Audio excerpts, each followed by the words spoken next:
Bonsoir à toutes et à tous et bienvenue en ce vendredi 13 juin sur TV Vendée. Voici les titres de cette édition. Fini les tracas aux abords des plages pour se garer en voiture cet été. Dès ce samedi, la ligne de bus La Littorale reprend du service dans le nord-ouest Vendée. Vous pourrez profiter de billets à 1 € et être déposé en bord de mer. Les détails dans ce journal. L'offre de santé va bientôt se renforcer sur le secteur de la Châtaigneraie. La première pierre de l'extension du pôle santé de Bazoges-en-Paré a été posée cette semaine. De nouvelles places en perspective pour accueillir des professionnels de santé et étoffer l'offre du territoire. 28 735, c'est le nombre de dons du sang réalisés en Vendée en 2024. Un nombre en baisse de près de 6% par rapport à 2023 dans le département. Alors l'établissement français du sang vendéen réalisait sa collecte annuelle à Pouzauges rappelle toute l'importance de ces dons. C'est l'un des casse-têtes de l'été pour les automobilistes vacanciers, trouver une place de parking en bord de plage. Alors, pour éviter d'engorger les bords de mer et les centres-villes côtiers, la région relance dès demain la Littorale. Cette ligne de bus sillonnera le quart nord-ouest du département au tarif attractif d'1 € le billet par personne et vous permettra donc d'être déposé à quelques mètres de la plage. Les détails avec Mathis Pires. Et oui, cette ligne nommée la Littorale qui permet de relier Saint-Gilles-Croix-de-Vie à la Barre-de-Mont et Saint-Jean-de-Mont vient d'être lancée pour cet été. Alors la grande nouveauté, l'augmentation des tarifs de 50 centimes. Le prix passe à 1 € par trajet. C'est vrai que le tarif a augmenté puisque c'était 50 centimes depuis 2010 et on passe à 1 €. Pour autant, 1 € reste encore quelque chose de raisonnable et c'est surtout qu'en fait, vous n'êtes pas sans savoir qu'on a l'augmentation des carburants et donc en fait, on est obligé de s'adapter. Et en plus, on a des nouveaux bus qui sont confortables, adaptés, qui peuvent également transporter des vélos. Donc en fait, toute cette adaptation entraîne qu'il y a une augmentation de 50 centimes. Et puis en fait, on a des nouveaux bus, donc il y a on a investi dans des nouveaux bus qui sont à plancher bas, qui peuvent porter des vélos. Donc en fait, voilà, il y a des améliorations qui ont été faites et qui sont un surcoût pour la région. Même à 1 €, ça restera toujours très intéressant. Et je peux rappeler également que pour nos jeunes de moins de 26 ans, il y a un pass jeunesse TER qui coûte 25 € par mois et qui peut permettre de venir sur la côte. Et après, il y a le relais avec le bus à 1 €. Donc en fait, on fait tout pour favoriser l'accès à un moindre coût. Et concernant les horaires, ils ont été renforcés dû à la forte fréquentation de cette ligne. Ce sera du 14 juin au 14 septembre prochain.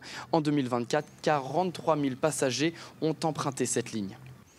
La députée Céline Imard était de passage en Vendée cette semaine. Celle qui est également céréalière est venue à la rencontre des représentants du monde agricole et de la pêche du département pour recueillir leurs témoignages et les faire remonter ensuite au niveau du Parlement européen. Un lien entre l'institution et les acteurs de terrain qui n'est pas assez entretenu selon la députée. Ce qui me marque lors de ce type de visite, c'est qu'on a des personnes qui ont besoin d'être écoutées, qui ont besoin d'avoir des réponses parce qu'aujourd'hui, elles ont des solutions à apporter. Les agriculteurs, les acteurs du marais ont des solutions à apporter pour la mise en valeur du territoire, mais aussi qui s'inscrivent dans une mise en valeur globale. Et ces personnes-là, je pense que l'Europe aujourd'hui doit se rapprocher des citoyens et des gens du terrain. L'Europe est trop loin des gens qui travaillent et il faut aujourd'hui venir à la rencontre de ces acteurs, regarder ce qui se passe sur le territoire, ce qui se fait de bien, être à leur écoute et porter les solutions qu'eux proposent sur le terrain au niveau de la décision européenne. C'est ça que je suis venue faire en Vendée. Et aujourd'hui, ce qui est essentiel, c'est de retrouver de la confiance, de redonner de la confiance. Il faut que les décideurs à Bruxelles aient de la confiance envers les acteurs de terrain. Et moi, j'espère être ce lien et ce pont entre les deux. Un mot de santé désormais. Cette semaine, la première pierre a été posée, celle du pôle santé de Bazoges-en-Paré. Une nouvelle offre de soins qui viendra compléter celle du cabinet médical qui compte 2 médecins et une infirmière. Cette extension à Bazoges devrait être suivie sur la communauté de communes du pays de la Châtaigneraie par d'autres projets à Mouilleron-Saint-Germain ou encore à Saint-Pierre-du-Chemin.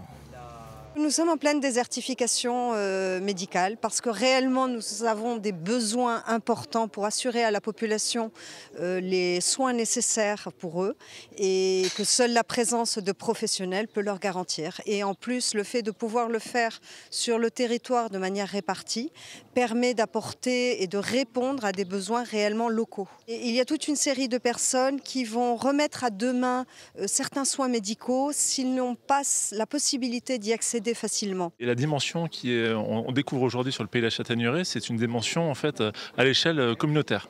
Et c'est extrêmement important pour nous, Agence régionale de santé, qui est l'ensemble des élus sur un pays, aujourd'hui le pays de la Châtaigneraie, qui puissent se mobiliser pour apporter aux concitoyens, avec l'aide de l'Agence régionale de santé et de la préfecture, des locaux accessibles, modernes, pour attirer et fidéliser les professionnels de santé. C'est pas que des pôles en fait dans les grandes communes ou dans les grandes villes, c'est aussi la population a besoin d'accès en proximité, mais cet accès il doit être coordonné.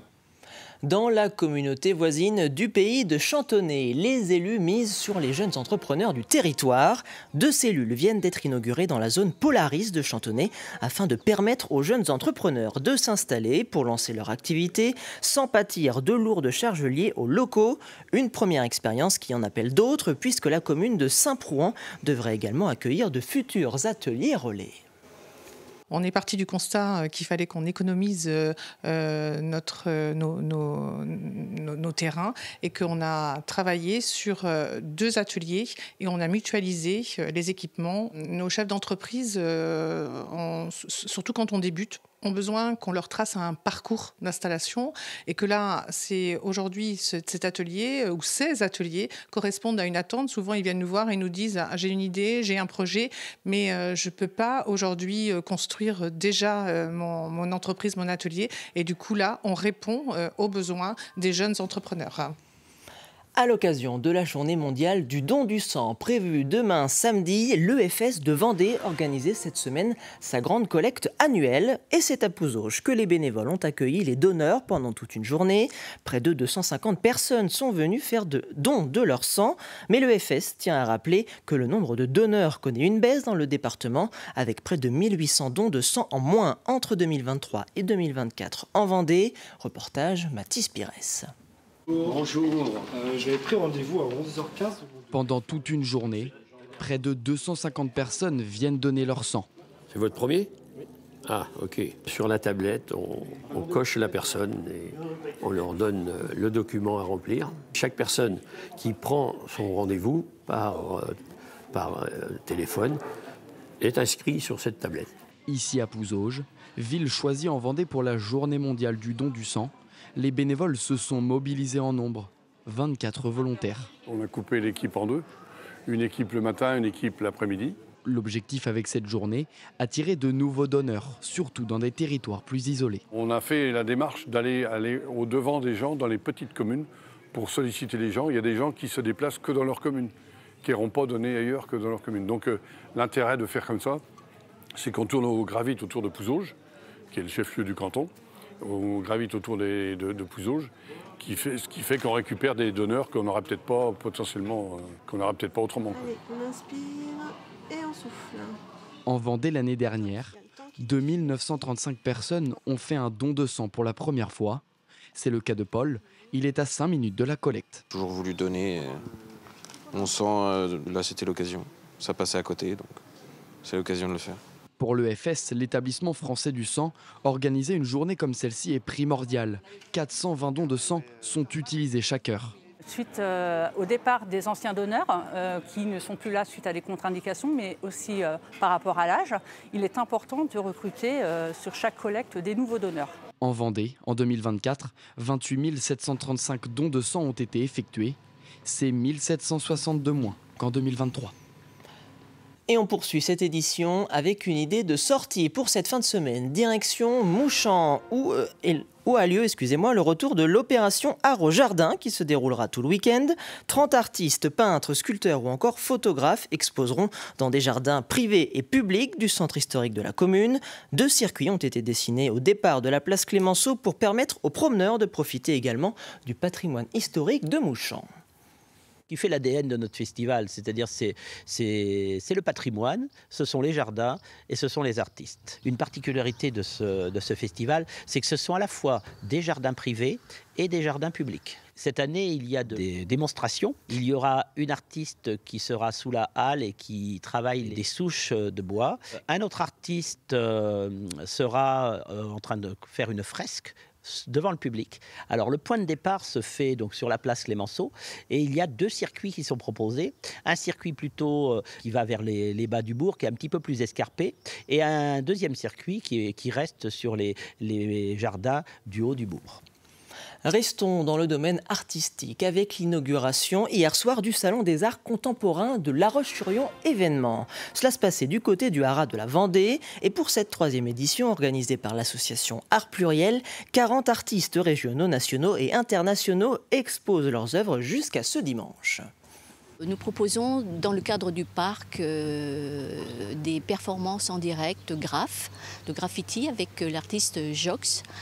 Nous avons aussi une peintre muraliste de la Roche-sur-Yon qui s'appelle Lalousse et elle, univers forcément un plus féminin, qui fait elle de la peinture murale, donc elle est très habituée à des grandes surfaces et dans ce cadre du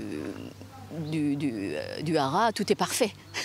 Le volume est là, le cadre est là, ce n'est que du bonheur.